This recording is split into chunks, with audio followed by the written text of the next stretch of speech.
ಓಂ ನಮಃ ಶಿವಾಯ. ಭಾರತ್ ಮಾತಾ ಶಿವಶಕ್ತಿ ಅವತಾರ್ ಸತ್ಯ ಗೀತಾ ಮುರಳಿ. ಓಂ ಪಿತಾಶ್ರೀ ಶಿವ ತಂದೆಯ ನೆನಪಿದೆಯೇ?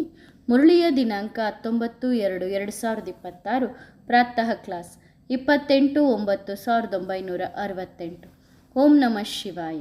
ಪ್ರೀತಿಯ ಮಕ್ಕಳೇ, ಗೀತೆಯಿಂದ ಮತ್ತೆ ಏನಾಯಿತು ಎಂದು ಯಾರಿಗೂ ಗೊತ್ತಿಲ್ಲ. ಕೃಷ್ಣನು ಗೀತೆಯನ್ನು ತಿಳಿಸಿ ಸದ್ಗತಿ ಕೊಟ್ಟನು ಎಂದು ತಿಳಿದುಕೊಳ್ಳುತ್ತಾರೆ. ಆದರೆ ಆ ಮಾತು ಇಲ್ಲ. ಪಾಂಡವರು ಕೌರವರೆಲ್ಲರೂ ಸಮಾಪ್ತಿಯಾದರು. ಭಗವಾನುವಾಚ, ನಾನು ನಿಮಗೆ ರಾಜಯೋಗವನ್ನು ಕಲಿಸಿ ರಾಜರಿಗೂ ರಾಜರನ್ನಾಗಿ ಮಾಡುತ್ತೇನೆ, ಧರ್ಮದ ಸ್ಥಾಪನೆ ಮಾಡುತ್ತೇನೆ. ಮಹಾಭಾರತದ ನಂತರ ರಾಜ್ಯವು ಸ್ಥಾಪನೆಯಾಗಲಿಲ್ಲ. ಯಾವ ಧರ್ಮದ ಸ್ಥಾಪನೆಯಾಯಿತು? ಈಗ ನೀವು ಈ ವಿಷಯಗಳನ್ನು ಎಲ್ಲರಿಗೂ ತಿಳಿಸಬೇಕು. ಓಂ ನಮಃ ಶಿವಾಯ. ತಂದೆ ಗಳಿಗೆಗಳಿಗೆಗೂ ಮಕ್ಕಳ ಗಮನ ಸೆಳೆಯುತ್ತಾರೆ. ತಂದೆಯ ನೆನಪಿನಲ್ಲಿ ಕುಳಿತಿದ್ದೀರಾ? ಬುದ್ಧಿ ಬೇರೆ ಕಡೆಗೆ ಓಡುತ್ತಿಲ್ಲ ತಾನೆ? ತಂದೆಯನ್ನು ಕರೆಯುವುದೇ ಇದಕ್ಕಾಗಿ. ಬಾಬಾ, ನೀನು ಬಂದು ನಮ್ಮನ್ನು ಪಾವನರನ್ನಾಗಿ ಮಾಡು ಎಂದು. ಪಾವನರು ಆಗಲೇಬೇಕಲ್ಲವೇ? ಮತ್ತೆ ಜ್ಞಾನ ಅಂತೂ ನೀವು ಯಾರಿಗಾದರೂ ತಿಳಿಸಿಕೊಡಬಹುದು.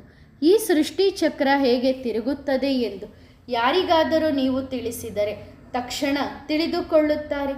ಬಲೆ ಪವಿತ್ರರಾಗದಿದ್ದರೂ ಜ್ಞಾನ ಅಂತೂ ಓದಿಯೇ ಓದುತ್ತಾರೆ. ಇದೇನು ದೊಡ್ಡ ಮಾತಲ್ಲ. 84 ಜನ್ಮಗಳ ಚಕ್ರವಾಗಿದೆ. ಪ್ರತಿಯೊಂದು ಯುಗದ ಆಯುಷು ಇಷ್ಟಿದೆ. ಇಷ್ಟು ಜನ್ಮಗಳಾಗುತ್ತವೆ. ಎಷ್ಟು ಸಹಜವಾಗಿದೆ. ಅದರ ಕನೆಕ್ಷನ್ ನೆನಪಿನೊಂದಿಗೆ ಇಲ್ಲ. ಇದು ಶಿಕ್ಷಣವಾಗಿದೆ. ಶಾಸ್ತ್ರಗಳಲ್ಲಿ ಲಕ್ಷಾಂತರ ವರ್ಷಗಳ ಸುಳ್ಳುಗಳನ್ನು ಬರೆದಿದ್ದಾರೆ. ಅದರಿಂದ ಹೊರತೆಗೆಯಲು ತಿಳಿಸಿಕೊಡಲಾಗುತ್ತದೆ. ಅದು ಕುರುಡು ನಂಬಿಕೆಯಾಗಿದೆ. ತಂದೆಯು ಯಥಾರ್ಥ ಮಾತನ್ನು ತಿಳಿಸಿಕೊಡುತ್ತಾರೆ. ಬಾಕಿ ಉಳಿದಿರುವುದು ಸತೋಪ್ರಧಾನರಾಗುವ ಮಾತು. ಅದು ನೆನಪಿನಿಂದ ಆಗುತ್ತದೆ. ಒಂದು ವೇಳೆ ನೆನಪು ಮಾಡದಿದ್ದರೆ ತುಂಬ ಕಡಿಮೆ ಪದವಿ ಪಡೆಯುತ್ತೀರಿ. ಅಷ್ಟು ಶ್ರೇಷ್ಠ ಪದವಿ ಪಡೆಯಲು ಸಾಧ್ಯವಾಗುವುದಿಲ್ಲ. ಆದ್ದರಿಂದ ಗಮನ ಕೊಡಿ ಎಂದು ಹೇಳಲಾಗುತ್ತದೆ.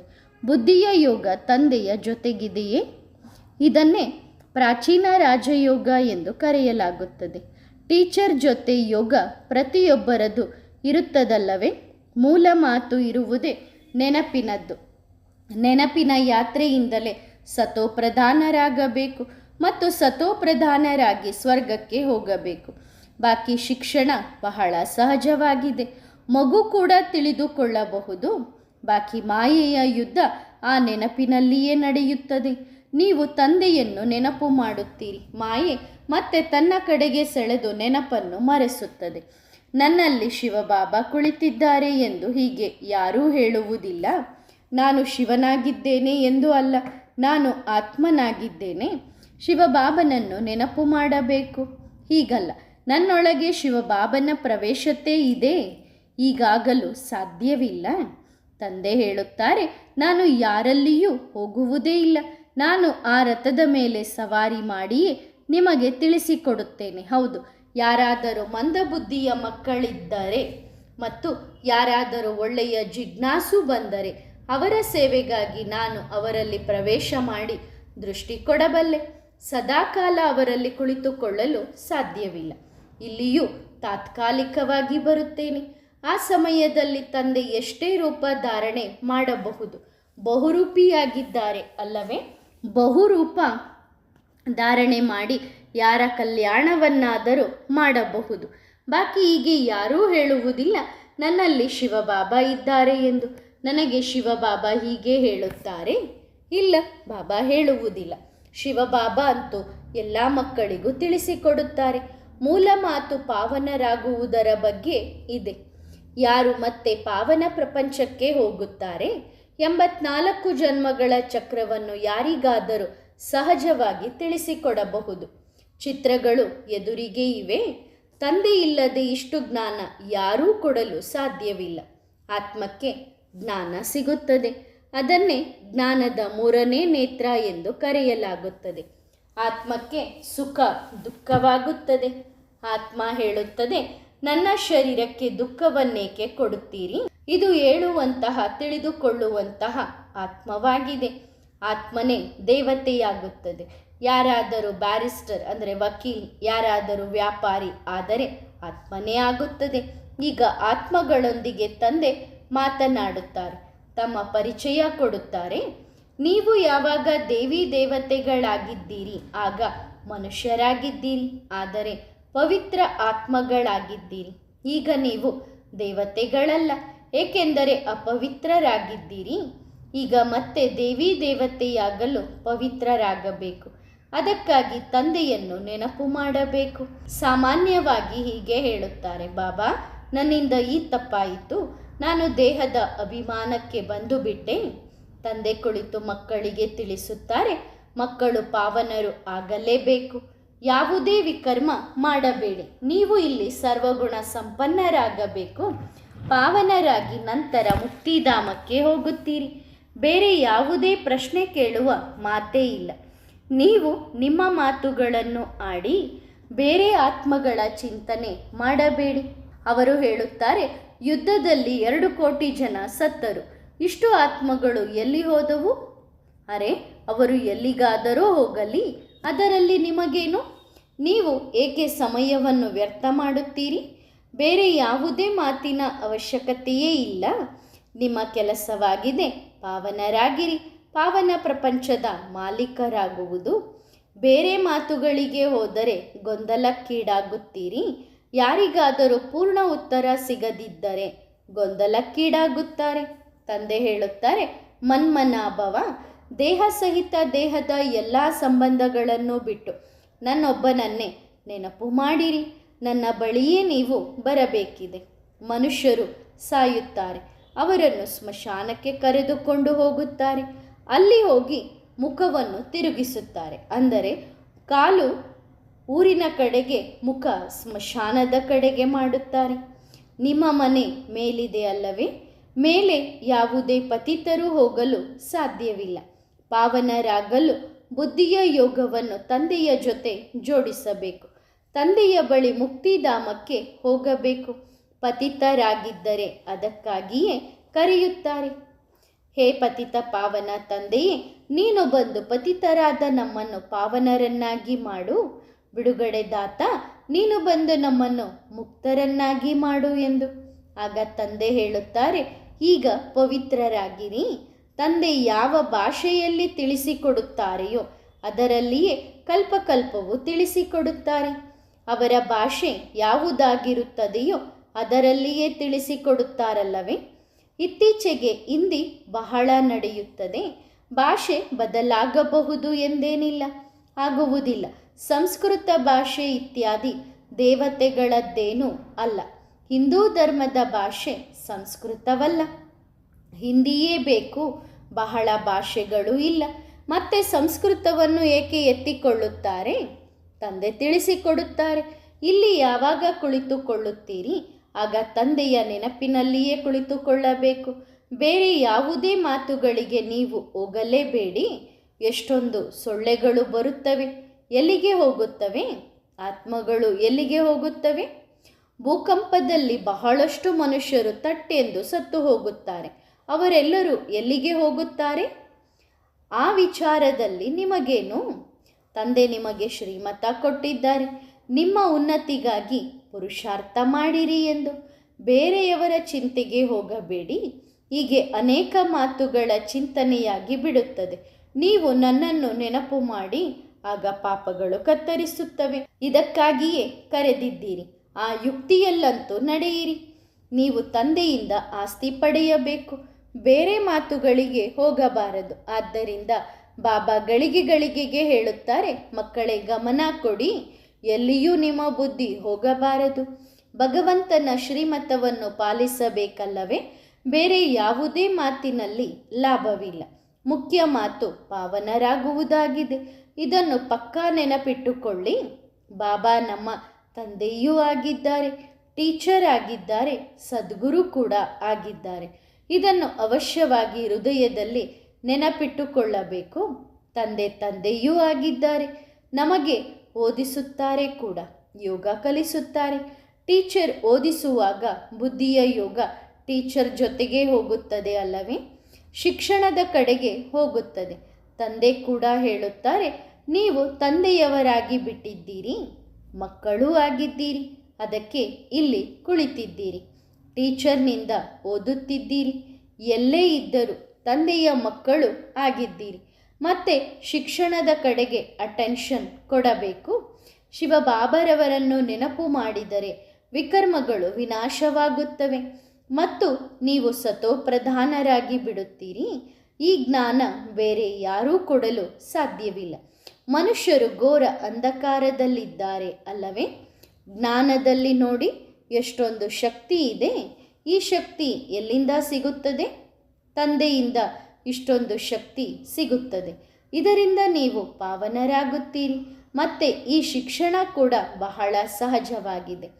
ಆ ಶಿಕ್ಷಣಕ್ಕೆ ತುಂಬ ತಿಂಗಳುಗಳು ಬೇಕಾಗುತ್ತವೆ. ಇಲ್ಲಿ 7 ದಿನಗಳ ಕೋರ್ಸ್ ಇದೆ. ಅದರಲ್ಲಿಯೂ ನೀವು ಎಲ್ಲವನ್ನು ತಿಳಿದುಕೊಳ್ಳಬಹುದು. ಮತ್ತು ಅದರಲ್ಲಿ ಬುದ್ಧಿಯ ಮೇಲಿದೆ. ಕೆಲವರು ಜಾಸ್ತಿ ಸಮಯ ತೆಗೆದುಕೊಳ್ಳುತ್ತಾರೆ, ಕೆಲವರು ಕಡಿಮೆ ಸಮಯದಲ್ಲಿ ಓದುತ್ತಾರೆ, ಕೆಲವರು 2-3 ದಿನಗಳಲ್ಲಿಯೇ ಬಹಳ ಚೆನ್ನಾಗಿ ತಿಳಿದುಕೊಳ್ಳುತ್ತಾರೆ. ಮೂಲ ಮಾತು ತಂದೆಯನ್ನು ನೆನಪು ಮಾಡುವುದು, ಪವಿತ್ರರಾಗುವುದು. ಅದೇ ಕಷ್ಟವಾಗುತ್ತದೆ. ಬಾಕಿ ಶಿಕ್ಷಣ ಅಂತೂ ಅತ್ಯಂತ ಸರಳವಾಗಿದೆ. ಸ್ವದರ್ಶನ ಚಕ್ರಧಾರಿಯಾಗುವುದಾಗಿದೆ. 1 ದಿನದ ಕೋರ್ಸ್ನಲ್ಲಿಯೂ ಎಲ್ಲವನ್ನೂ ತಿಳಿದುಕೊಳ್ಳಬಹುದು.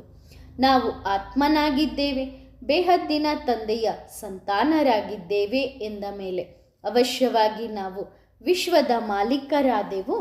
ಇದು ಬುದ್ಧಿಯಲ್ಲಿ ಬರುತ್ತದೆ ಅಲ್ಲವೇ? ದೇವತೆಯಾಗಬೇಕೆಂದರೆ ದೈವಿ ಗುಣಗಳನ್ನು ಧಾರಣೆ ಮಾಡಿಕೊಳ್ಳಬೇಕು. ಯಾರ ಬುದ್ಧಿಯಲ್ಲಿ ಈ ವಿಚಾರ ಬರುತ್ತದೋ ಅವರು ತಕ್ಷಣ ಎಲ್ಲ ಅಭ್ಯಾಸಗಳನ್ನು ಬಿಡುತ್ತಾರೆ. ನೀವು ಹೇಳಿ ಅಥವಾ ಹೇಳದಿರಿ, ತಾನಾಗಿಯೇ ಎಲ್ಲವನ್ನೂ ಬಿಡುತ್ತಾರೆ. ಉಲ್ಟಾ ಪಲ್ಟಾ ಆಹಾರ ಪಾನೀಯ ಕುಡಿತ ಇತ್ಯಾದಿ ತಾನಾಗಿಯೇ ಬಿಡುತ್ತಾರೆ. ಅವರು ಹೇಳುತ್ತಾರೆ, ವಾವ್, ನಾವು ಇದಾಗಬೇಕು ಅಂದರೆ ದೇವತೆಗಳಾಗಬೇಕು. 21 ಜನ್ಮಗಳಿಗಾಗಿ ರಾಜ್ಯ ಸಿಗುತ್ತದೆ ಅಂದ ಮೇಲೆ ನಾವೇಕೆ ಪವಿತ್ರರಾಗಬಾರದು? ಮುಖ್ಯ ಮಾತು ನೆನಪಿನದ್ದಾಗಿದೆ. ಬಾಕಿ 84 ಜನ್ಮಗಳ ಚಕ್ರದ ಜ್ಞಾನ ಅಂತೂ 1 ಸೆಕೆಂಡಿನಲ್ಲಿ ಸಿಗುತ್ತದೆ. ನೋಡಿದ ತಕ್ಷಣ ಕೆಲವರು ತಿಳಿದುಕೊಳ್ಳುತ್ತಾರೆ. ಹೊಸ ವೃಕ್ಷ ಅವಶ್ಯವಾಗಿ ಚಿಕ್ಕದಾಗಿರುತ್ತದೆ. ಈಗ ಎಷ್ಟೊಂದು ದೊಡ್ಡ ವೃಕ್ಷವಿದೆ, ತಮೋ ಪ್ರಧಾನವಾಗಿದೆ. ನಾಳೆ ಮತ್ತೆ ಹೊಸ ಚಿಕ್ಕ ವೃಕ್ಷವಿರುತ್ತದೆ. ನಿಮಗೆ ಗೊತ್ತಿದೆ, ಈ ಜ್ಞಾನ ಯಾವಾಗ ಎಲ್ಲಿಂದಲೂ ಸಿಗಲು ಸಾಧ್ಯವಿಲ್ಲ. ಇದು ಶಿಕ್ಷಣವಾಗಿದೆ. ಮೊಟ್ಟ ಮೊದಲು ಶಿಕ್ಷಣ ಸಿಗುತ್ತದೆ ತಂದೆಯನ್ನು ನೆನಪು ಮಾಡಿ ಎಂದು. ತಂದೆ ಓದಿಸುತ್ತಾರೆ ಎಂದು ನಿಶ್ಚಯ ಮಾಡಿಕೊಳ್ಳಿ. ಭಗವಾನ್ ವಾಚವಿದೆ, ನಾನು ನಿಮಗೆ ರಾಜಯೋಗವನ್ನು ಕಲಿಸುತ್ತೇನೆ. ಬೇರೆ ಯಾವ ಮನುಷ್ಯರು ಹೀಗೆ ಹೇಳಲು ಸಾಧ್ಯವಿಲ್ಲ. ಟೀಚರ್ ಓದಿಸುತ್ತಾರೆ ಎಂದ ಮೇಲೆ ಅವಶ್ಯವಾಗಿ ಟೀಚರನ್ನು ನೆನಪು ಮಾಡುತ್ತಾರಲ್ಲವೇ? ಬೇಹದ್ದಿನ ತಂದೆಯೂ ಆಗಿದ್ದಾರೆ. ತಂದೆ ನಮ್ಮನ್ನು ಸ್ವರ್ಗದ ಮಾಲೀಕರನ್ನಾಗಿ ಮಾಡುತ್ತಾರೆ. ಆದರೆ ಆತ್ಮ ಪವಿತ್ರ ಹೇಗೆ ಆಗುತ್ತದೆ ಎಂದು ಯಾರೂ ಹೇಳಲು ಸಾಧ್ಯವಿಲ್ಲ. ಬಲೆ ತಮ್ಮನ್ನು ಭಗವಂತ ಎಂದು ಹೇಳಿಕೊಳ್ಳಲಿ ಅಥವಾ ಏನೇ ಹೇಳಿಕೊಳ್ಳಲಿ, ಆದರೆ ಪಾವನರಾಗುವುದು ಹೇಗೆ? ಇತ್ತೀಚೆಗೆ ಭಗವಂತಂದಿರು ಬಹಳಷ್ಟು ಜನ ಆಗಿದ್ದಾರೆ. ಆಗ ಮನುಷ್ಯರು ಗೊಂದಲಕ್ಕೀಡಾಗಿದ್ದಾರೆ. ಅವರು ಹೇಳುತ್ತಾರೆ, ಅನೇಕ ಧರ್ಮಗಳು ಬರುತ್ತಲೇ ಇವೆ, ಯಾವ ಧರ್ಮ ಸರಿ ಎಂದು ಯಾರಿಗೆ ಗೊತ್ತು? ಬಲೆ ನಿಮ್ಮ ಚಿತ್ರ ಪ್ರದರ್ಶನ ಅಥವಾ ಮ್ಯೂಸಿಯಂನ ಉದ್ಘಾಟನೆ ಮಾಡುತ್ತಾರೆ, ಆದರೆ ಏನನ್ನೂ ತಿಳಿದುಕೊಳ್ಳುವುದಿಲ್ಲ. ವಾಸ್ತವದಲ್ಲಿ ಉದ್ಘಾಟನೆಯು ಆಗಿಯೇ ಹೋಗಿದೆ. ಮೊದಲ ಫೌಂಡೇಶನ್ ಬೀಳುತ್ತದೆ, ನಂತರ ಮನೆ ತಯಾರಾದಾಗ ಉದ್ಘಾಟನೆಯಾಗುತ್ತದೆ. ಫೌಂಡೇಶನ್ ಹಾಕುವುದಕ್ಕಾಗಿಯೇ ಎಲ್ಲರನ್ನು ಕರೆಯಲಾಗುತ್ತದೆ. ಇದನ್ನು ಕೂಡ ತಂದೆ ಸ್ಥಾಪನೆ ಮಾಡಿದ್ದಾರೆ. ಬಾಕಿ ಹೊಸ ಪ್ರಪಂಚದ ಉದ್ಘಾಟನೆ ತಾನಾಗಿಯೇ ಆಗುತ್ತದೆ. ಅದರಲ್ಲಿ ಯಾರೂ ಉದ್ಘಾಟನೆ ಮಾಡುವ ಅವಶ್ಯಕತೆಯೇ ಇಲ್ಲ. ಉದ್ಘಾಟನೆ ಆಟೋಮೆಟಿಕ್ ಆಗಿಯೇ ಆಗುತ್ತದೆ. ಇಲ್ಲಿ ಓದಿದ ನಂತರ ತಮ್ಮ ಹೊಸ ಪ್ರಪಂಚ ಸತ್ಯಯುಗಕ್ಕೆ ಹೋಗುತ್ತೀರಿ. ನಾವು ಈಗ ಸ್ಥಾಪನೆ ಮಾಡುತ್ತಿದ್ದೇವೆ ಎಂದು ನೀವು ತಿಳಿದುಕೊಂಡಿದ್ದೀರಿ. ಇದಕ್ಕಾಗಿಯೇ ಪರಿಶ್ರಮ ಪಡಬೇಕಾಗುತ್ತದೆ. ವಿನಾಶವಾಗುತ್ತದೆ. ನಂತರ ಈ ಪ್ರಪಂಚವೇ ಬದಲಾಗುತ್ತದೆ. ನಂತರ ನೀವು ಹೊಸ ಪ್ರಪಂಚದಲ್ಲಿ ರಾಜ್ಯಭಾರ ಮಾಡಲು ಬರುತ್ತೀರಿ. ಸತ್ಯಯುಗದ ಸ್ಥಾಪನೆಯನ್ನಂತೂ ತಂದೆಯೇ ಮಾಡಿದ್ದಾರೆ.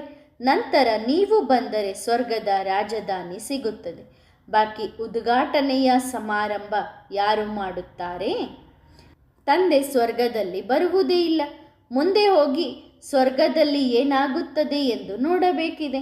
ಕೊನೆಯಲ್ಲಿ ಏನಾಗುತ್ತದೆ ಮುಂದೆ ಹೋಗಿ ತಿಳಿದುಕೊಳ್ಳಿರಿ. ಸಮಯ ಅಂತೂ ಇದೆ. ಪವಿತ್ರತೆ ಇಲ್ಲದೆ ನಾವು ಸ್ವರ್ಗದಲ್ಲಿ ಪ್ರವೇಶಿಸಲು ಸಾಧ್ಯವಿಲ್ಲ ಎಂದು ಮಕ್ಕಳಿಗೆ ಗೊತ್ತಿದೆ. ಅಷ್ಟು ಪದವಿ ಪಡೆಯಲು ಸಾಧ್ಯವಿಲ್ಲ. ಆದ್ದರಿಂದ ತಂದೆ ಹೇಳುತ್ತಾರೆ, ಚೆನ್ನಾಗಿ ಪುರುಷಾರ್ಥ ಮಾಡಿರಿ, ಉದ್ಯೋಗ ವ್ಯವಹಾರ ಇತ್ಯಾದಿ ಬಲೆ ಮಾಡಿರಿ. ಆದರೆ ಜಾಸ್ತಿ ಹಣವನ್ನು ಏನು ಮಾಡುತ್ತೀರಿ? ಹಣವನ್ನು ತಿನ್ನಲಿಕ್ಕಂತೂ ಆಗುವುದಿಲ್ಲ. ನಿಮ್ಮ ಪುತ್ರ ಮೊಮ್ಮಕ್ಕಳು ಕೂಡ ತಿನ್ನುವುದಿಲ್ಲ. ಎಲ್ಲವೂ ಮಣ್ಣಿನಲ್ಲಿ ಬೆರೆತು ಹೋಗುತ್ತದೆ. ಆದ್ದರಿಂದ 8 ವರ್ಷಗಳ ಸ್ಟಾಕ್ ಯುಕ್ತಿಯಿಂದ ಇಟ್ಟುಕೊಳ್ಳಿ. ಬಾಕಿ ಎಲ್ಲವನ್ನು ಸತ್ಯಯುಗಕ್ಕೆ ಟ್ರಾನ್ಸ್ಫರ್ ಮಾಡಿಬಿಡಿ. ಎಲ್ಲವನ್ನೂ ಟ್ರಾನ್ಸ್ಫರ್ ಮಾಡಲು ಸಾಧ್ಯವಿಲ್ಲ. ಬಡವರು ಬೇಗನೆ ಟ್ರಾನ್ಸ್ಫರ್ ಮಾಡುತ್ತಾರೆ. ಭಕ್ತಿ ಮಾರ್ಗದಲ್ಲಿಯೂ ಟ್ರಾನ್ಸ್ಫರ್ ಮಾಡುತ್ತಾರೆ ಮುಂದಿನ ಜನ್ಮಕ್ಕಾಗಿ. ಆದರೆ ಅದು ಇಂಡೈರೆಕ್ಟ್ ಆಗಿದೆ, ಇದು ಡೈರೆಕ್ಟ್ ಆಗಿದೆ. ಪತಿತರ ಲೆಕ್ಕಾಚಾರ ಪತಿತ ಮನುಷ್ಯರೊಂದಿಗೆ ಇರುತ್ತದೆ. ಈಗ ತಂದೆ ಬಂದಿದ್ದಾರೆ. ನಿಮ್ಮದು ಪತಿತರೊಂದಿಗೆ ಲೇವಾದೇವಿ ಇಲ್ಲ, ಅಂದರೆ ಪತಿತರ ಜೊತೆಗೆ ವ್ಯವಹಾರ ಇಲ್ಲ. ನೀವು ಬ್ರಾಹ್ಮಣರು. ಬ್ರಾಹ್ಮಣರಿಗೆ ಸಹಾಯ ಮಾಡಬೇಕು. ಬಹಳ ಒಳ್ಳೆಯ ಬ್ರಾಹ್ಮಣರಿದ್ದಾರೆ, ಅವರಿಗೆ ಬಲೆ ಸಹಾಯ ಮಾಡಿ. ಯಾರು ಸ್ವತಃ ಸೇವೆ ಮಾಡುತ್ತಾರೆ ಅವರಿಗೆ ಸಹಾಯದ ಅವಶ್ಯಕತೆ ಇಲ್ಲ. ಇಲ್ಲಿ ಬಡವರು ಸಾಹುಕಾರರು ಎಲ್ಲರೂ ಬಂದು ಬಿಡುತ್ತಾರೆ. ಬಾಕಿ ಮಲ್ಟಿಮಿಲೇನಿಯರ್ ಬರುವುದು ಕಷ್ಟವೇ. ಕೋಟ್ಯಾಧಿಪತಿಗಳು ಯಾರಿದ್ದಾರೆ ಅವರು ಬಾಬನ ಹತ್ತಿರ ಬರುವುದು ಕಷ್ಟವೇ. ತಂದೆ ಹೇಳುತ್ತಾರೆ, ನಾನು ಬಡವರ ಬಂಧು ಆಗಿದ್ದೇನೆ. ಭಾರತವೇ ಬಡ ಖಂಡವಾಗಿದೆ ಅಲ್ಲವೇ? ತಂದೆ ಹೇಳುತ್ತಾರೆ, ನಾನು ಬರುವುದು ಭಾರತದಲ್ಲಿಯೇ. ಅದರಲ್ಲಿಯೂ ಈ ಅಬು ಅತ್ಯಂತ ದೊಡ್ಡ ತೀರ್ಥಕ್ಷೇತ್ರವಾಗಿದೆ. ಎಲ್ಲಿ ತಂದೆ ಬಂದು ಇಡೀ ವಿಶ್ವದ ಸದ್ಗತಿ ಮಾಡುತ್ತಾರೆ, ಮುಕ್ತಿ ಜೀವನ್ಮುಕ್ತಿಯ ಆಸ್ತಿ ಕೊಡುತ್ತಾರೆ. ಇದು ಯಾರ ಬುದ್ಧಿಯಲ್ಲಿಯೂ ಇರುವುದಿಲ್ಲ. ಸಂಗಮ ಯುಗದಲ್ಲಿಯೇ ತಂದೆ ಬಂದು ಎಲ್ಲರ ಸದ್ಗತಿ ಮಾಡುತ್ತಾರೆ. ಕುರುಡು ನಂಬಿಕೆಯುಳ್ಳ ಭಕ್ತಿಯಿಂದ ದುರ್ಗತಿಯಾಗುತ್ತದೆ. ಆದ್ದರಿಂದ ತಂದೆ ಬಂದು ಸದ್ಗತಿಯ ಫಲವನ್ನು ಕೊಡುತ್ತಾರೆ, ಭಕ್ತಿಯ ಫಲವನ್ನು ಕೊಡುತ್ತಾರೆ, ಅರ್ಥಾತ್ ಸದ್ಗತಿ ಮಾಡುತ್ತಾರೆ. ಇದು ನರಕವಾಗಿದೆ. ನರಕದಿಂದ ಮತ್ತೆ ಸ್ವರ್ಗ ಹೇಗಾಗುತ್ತದೆ ಎಂದು ನಿಮಗೆ ಗೊತ್ತಿದೆ. ಈಗ ನಿಮ್ಮ ಬುದ್ಧಿಯಲ್ಲಿ ಎಲ್ಲ ಜ್ಞಾನ ಇದೆ. ತಂದೆ ಪಾವನರಾಗುವಂತಹ ಯುಕ್ತಿಯನ್ನು ತಿಳಿಸುತ್ತಾರೆ. ಇದರಿಂದ ಎಲ್ಲರ ಕಲ್ಯಾಣ ಮಾಡುತ್ತಾರೆ. ಸತ್ಯಯುಗದಲ್ಲಿ ಅಕಲ್ಯಾಣದ ಮಾತು, ಅಳುವುದು, ಕರೆಯುವುದು ಇತ್ಯಾದಿ ಯಾವುದೂ ಇರುವುದಿಲ್ಲ. ಈಗ ತಂದೆಯ ಮಹಿಮೆ ಏನಿದೆಯೋ ಜ್ಞಾನಸಾಗರ, ಸುಖ ಸಾಗರ ಎಂದು, ಈಗ ನಿಮ್ಮದು ಅದೇ ಮಹಿಮೆಯಾಗಿದೆ. ತಂದೆಯ ಮಹಿಮೆ ಏನಿದೆ ಅದು ನಿಮ್ಮದೇ. ನೀವು ಕೂಡ ಆನಂದ ಸಾಗರ, ಪ್ರೇಮ ಸಾಗರ, ಸುಖ ಸಾಗರರಾಗುತ್ತೀರಿ. ಅನೇಕರಿಗೆ ಸುಖ ಕೊಡುತ್ತೀರಿ. ನಂತರ ಯಾವಾಗ ನಿಮ್ಮ ಆತ್ಮ ಸಂಸ್ಕಾರ ತೆಗೆದುಕೊಂಡು ಹೊಸ ಪ್ರಪಂಚಕ್ಕೆ ಹೋಗುತ್ತದೆಯೋ ಅಲ್ಲಿ ಮತ್ತೆ ನಿಮ್ಮ ಮಹಿಮೆ ಬದಲಾಗುತ್ತದೆ. ನಂತರ ನಿಮಗೆ ಸರ್ವಗುಣ ಸಂಪನ್ನ ಎಂದು ಕರೆಯುತ್ತಾರೆ. ಈಗ ನೀವು ನರಕದಲ್ಲಿ ಕುಳಿತಿದ್ದೀರಿ. ಇದನ್ನೇ ಮುಳ್ಳುಗಳ ಕಾಡು ಎಂದು ಕರೆಯಲಾಗುತ್ತದೆ. ತಂದೆಯನ್ನೇ ತೋಟಗಾರ, ನಾವಿಕ ಎಂದು ಕರೆಯಲಾಗುತ್ತದೆ. ನಮ್ಮ ದೋಣಿಯನ್ನು ಪಾರು ಮಾಡು ಎಂದು ಗಾಯನ ಮಾಡುತ್ತಾರೆ, ಏಕೆಂದರೆ ದುಃಖಿಯಾಗಿದ್ದಾರೆ. ದುಃಖಿಯಾಗಿರುವುದಕ್ಕೆ ಆತ್ಮ ಕೂಗಿಕೊಳ್ಳುತ್ತದೆ. ಮಹಿಮೆಯನ್ನೇನೋ ಗಾಯನ ಮಾಡುತ್ತಾರೆ, ಆದರೆ ತಿಳಿದುಕೊಳ್ಳುವುದು ಏನೂ ಇಲ್ಲ. ಬಾಯಿಗೆ ಬಂದಿದ್ದನ್ನು ಹೇಳುತ್ತಾರೆ. ಹೇಗೆ ಹೇಳುತ್ತಾರೆ ಎಂದರೆ, ಅಚ್ಯುತಂ ಅಂದರೆ ನಾನು ಚಿಂತನೆ ಮಾಡುತ್ತೇನೆ, ಕೇಶವಂ ಕೃಷ್ಣನನ್ನು ನೆನಪು ಮಾಡುತ್ತಾರೆ, ಶ್ರೀರಾಮ, ಶ್ರೀನಾರಾಯಣ, ಕೃಷ್ಣ, ಶ್ರೀ ವಾಸುದೇವ. ಎಷ್ಟೊಂದು ಅಗಡಂಬಗಡಂ ಅಂದರೆ ಗೊಂದಲ ಮಾಡಿದ್ದಾರೆ. ಅರ್ಥವೇನೂ ಇಲ್ಲ. ತಿಳುವಳಿಕೆ ಇಲ್ಲದೆ ಬಾಯಿಗೆ ಬಂದಿದ್ದನ್ನು ಹೋಲಿಕೆ ಮಾಡುತ್ತಾರೆ. ಶ್ರೇಷ್ಠಾತಿ ಶ್ರೇಷ್ಠ ಭಗವಂತನ ನಿಂದನೆ ಮಾಡುತ್ತಾರೆ. ಆಗ ನಿಂದಕರು ಅನಾಥರು ಆಗುತ್ತಾರೆ. ಈಗ ನೀವು ಮನೆಯಲ್ಲಿ ಭಕ್ತಿ ಮಾಡದಿದ್ದರೆ ನಾಸ್ತಿಕರು ಎಂದು ಹೇಳುತ್ತಾರೆ. ನೀವು ಹೇಳುತ್ತೀರಿ, ನಾವು ಆಸ್ತಿಕರಾಗಿದ್ದೇವೆ. ಸರ್ವರ ಸದ್ಗತಿದಾತ ತಂದೆ ಯಾರಾಗಿದ್ದಾರೆಯೋ ಅವರನ್ನು ನಾವು ತಿಳಿದುಕೊಂಡಿದ್ದೇವೆ. ತಂದೆ ಸ್ವತಃ ಪರಿಚಯ ಕೊಟ್ಟಿದ್ದಾರೆ. ನೀವು ಭಕ್ತಿ ಮಾಡುವುದಿಲ್ಲವೆಂದರೆ ನಿಮಗೆ ಎಷ್ಟೊಂದು ತೊಂದರೆ ಕೊಡುತ್ತಾರೆ. ಅದು ಮೆಜಾರಿಟಿ, ಅಂದರೆ ಭಕ್ತಿ ಮಾಡುವವರ ಸಂಖ್ಯೆ ಮೆಜಾರಿಟಿ ಇದೆ, ನಿಮ್ಮದು ಮೈನಾರಿಟಿ, ಅಂದರೆ ಕಡಿಮೆ ಸಂಖ್ಯೆಯಲ್ಲಿ ನೀವಿದ್ದೀರಿ. ನಿಮ್ಮದು ಯಾವಾಗ ಮೆಜಾರಿಟಿ ಆಗುತ್ತದೆಯೋ ಆಗ ಅವರಿಗೂ ಆಕರ್ಷಣೆಯಾಗುತ್ತದೆ, ಬುದ್ಧಿಯ ಬೀಗ ತೆರೆಯುತ್ತದೆ. ಕೆಲವರು ನೋಡುತ್ತಾರೆ, ತಂದೆಯ ಬಳಿ ಆಸ್ತಿ ಇದೆ, ಅದರಲ್ಲಿ ನಮ್ಮದೂ ಪಾಲು ಇದೆ. ಆದರೆ ಅವರು ಹೇಳುತ್ತಾರೆ, ನೀವು ಇಲ್ಲಿನ ಸಂಘ ಬಿಟ್ಟು ಭಕ್ತಿ ಇತ್ಯಾದಿ ಮಾಡಿದರೆ ನಾವು ನಿಮಗೆ ಆಸ್ತಿ ಕೊಡುತ್ತೇವೆ ಎಂದು. ಒಳ್ಳೆಯದು, ಪ್ರಾಪರ್ಟಿ ಇದ್ದರೆ ಕೆಲಸಕ್ಕೆ ಬರುತ್ತದೆ. ಪಾಪಾತ್ಮರಲ್ಲಿ ಏಕೆ ತೊಡಗಿಸಬೇಕು? ನಂತರ ಯುಕ್ತಿಯಿಂದ ಸೇವಾ ಕೇಂದ್ರಗಳನ್ನು ತೆರೆಯುತ್ತಾ ಹೋಗುತ್ತಾರೆ. ಅಲ್ಲಿ ಅನೇಕರ ಕಲ್ಯಾಣ ಮಾಡಲು ತಂದೆಯ ಪರಿಚಯವನ್ನು ಕೊಡುತ್ತಾರೆ. ಬಹಳ ದುಃಖಿಯಾಗಿದ್ದಾರೆ, ಬಲೆ ಸಾಹುಕಾರರಿದ್ದಾರೆ, ಆದರೆ ಕೈಯಲ್ಲಿ ಏನೂ ಬರುವುದಿಲ್ಲ. ಎಲ್ಲಿದೆಯೋ ಅಲ್ಲೇ ಮುಗಿದು ಹೋಗುತ್ತದೆ. ತಮ್ಮ ಜನ್ಮಭೂಮಿ ಎಲ್ಲರಿಗೂ ಇಷ್ಟವಾಗುತ್ತದೆ, ಅದಕ್ಕೆ ಗೌರವವನ್ನು ಕೊಡುತ್ತಾರೆ. ತಮ್ಮ ಭೂಮಿಯ ಗೌರವ ಇಟ್ಟುಕೊಳ್ಳುತ್ತಾರೆ. ತಂದೆ ಹೇಳುತ್ತಾರೆ, ಎಲ್ಲಕ್ಕಿಂತ ಶ್ರೇಷ್ಠ ಭೂಮಿ ಈ ಭಾರತವಾಗಿದೆ. ಎಲ್ಲಿ ನಾನು ಬರುತ್ತೇನೆ ಅದು ಶ್ರೇಷ್ಠ ಭೂಮಿ. ಎಲ್ಲಕ್ಕಿಂತ ದೊಡ್ಡ ತೀರ್ಥಕ್ಷೇತ್ರ ಇದಾಗಿದೆ. ನೀವು ಮಕ್ಕಳು ಕೂಡ ಶ್ರೀಮತದಂತೆ ಇಡೀ ವಿಶ್ವದ ಸದ್ಗತಿ ಮಾಡುತ್ತೀರಿ. ಆದ್ದರಿಂದ ಇದು ಎಲ್ಲಕ್ಕಿಂತ ದೊಡ್ಡ ತೀರ್ಥಕ್ಷೇತ್ರವಾಗಿದೆ. ಗೀತೆಯಿಂದ ಮತ್ತೆ ಏನಾಯಿತು ಎಂದು ಯಾರಿಗೂ ಗೊತ್ತಿಲ್ಲ. ಕೃಷ್ಣನು ಗೀತೆಯನ್ನು ತಿಳಿಸಿಯೇ ಸದ್ಗತಿಯನ್ನು ಮಾಡಿದನು ಎಂದು ತಿಳಿದುಕೊಳ್ಳುತ್ತಾರೆ. ಆದರೆ ಆ ಮಾತು ಇಲ್ಲ. ಪಾಂಡವರು ಕೌರವರೆಲ್ಲರೂ ಮುಗಿದು ಹೋದರು, ಅಂದರೆ ಅವರೆಲ್ಲರೂ ಸಮಾಪ್ತಿಯಾದರು ಎಂದು ಹೇಳುತ್ತಾರೆ. ಭಗವಾನು ವಾಚವಿದೆ, ನಾನು ನಿಮಗೆ ರಾಜಯೋಗವನ್ನು ಕಲಿಸಿ ರಾಜರುಗಳಿಗೂ ರಾಜರನ್ನಾಗಿ ಮಾಡುತ್ತೇನೆ, ಧರ್ಮದ ಸ್ಥಾಪನೆ ಮಾಡುತ್ತೇನೆ. ಮಹಾಭಾರತದ ನಂತರ ರಾಜ್ಯವು ಸ್ಥಾಪನೆಯಾಗಲಿಲ್ಲ. ಯಾವ ಧರ್ಮದ ಸ್ಥಾಪನೆಯಾಯಿತು? ಈಗ ನೀವು ಈ ವಿಷಯಗಳನ್ನು ಎಲ್ಲರಿಗೂ ತಿಳಿಸಬೇಕು. ಒಳ್ಳೆಯದು. ಆತ್ಮಿಕ ಮಕ್ಕಳಿಗೆ ಆತ್ಮಿಕ ಬಾಪ್ದಾದಾರವರ ಬಹಳ ಮಧುರಾತಿ ಮಧುರ ನೆನಪು ಮತ್ತು ಪ್ರೀತಿ. ಆತ್ಮಿಕ ಮಕ್ಕಳು ಆತ್ಮಿಕ ತಂದೆಗೆ ಮಾಡುವ ನೆನಪು, ಪ್ರೀತಿ ಮತ್ತು ನಮಸ್ತೆ ನಮಸ್ತೆ ನಮಸ್ತೆ. ಧನ್ಯವಾದಗಳು ಬಾಬಾ, ಶುಕ್ರಿಯಾ. ವರದಾನ: ಸಂಪೂರ್ಣ ತ್ಯಾಗಿ ಭವ. ಪ್ರತಿ ಸೆಕೆಂಡ್, ಪ್ರತಿ ಸಂಕಲ್ಪದಲ್ಲಿ ಬಾಬಾ ಬಾಬಾ ಎಂದು ನೆನಪಿರಲಿ. ನಾನು ನನ್ನದು ಎನ್ನುವುದು ಸಮಾಪ್ತಿಯಾಗಲಿ. ಯಾವಾಗ ನಾನು ಇಲ್ಲವೋ ಆಗ ನನ್ನದು ಕೂಡ ಇಲ್ಲ. ಇದೇ ಸಮಾನತೆ ಮತ್ತು ಸಂಪೂರ್ಣತೆಯಾಗಿದೆ. ಸ್ವಪ್ನದಲ್ಲಿಯೂ ನಾನು ನನ್ನದು ಎನ್ನುವುದು ಇರಬಾರದು. ಇದನ್ನೇ ಸಂಪೂರ್ಣ ತ್ಯಾಗ ಎಂದು ಕರೆಯಲಾಗುತ್ತದೆ. ಅಶ್ವಮೇಧ ಯಜ್ಞದಲ್ಲಿ ನಾನು ನನ್ನದು ಎಂಬ ಕುದುರೆಯನ್ನು ಸ್ವಾಹ ಮಾಡುವುದೇ ಅಂತಿಮ ಆಹುತಿಯಾಗಿದೆ. ಒಳ್ಳೆಯದು. ಓಂ ನಮಃ ಶಿವಾಯ.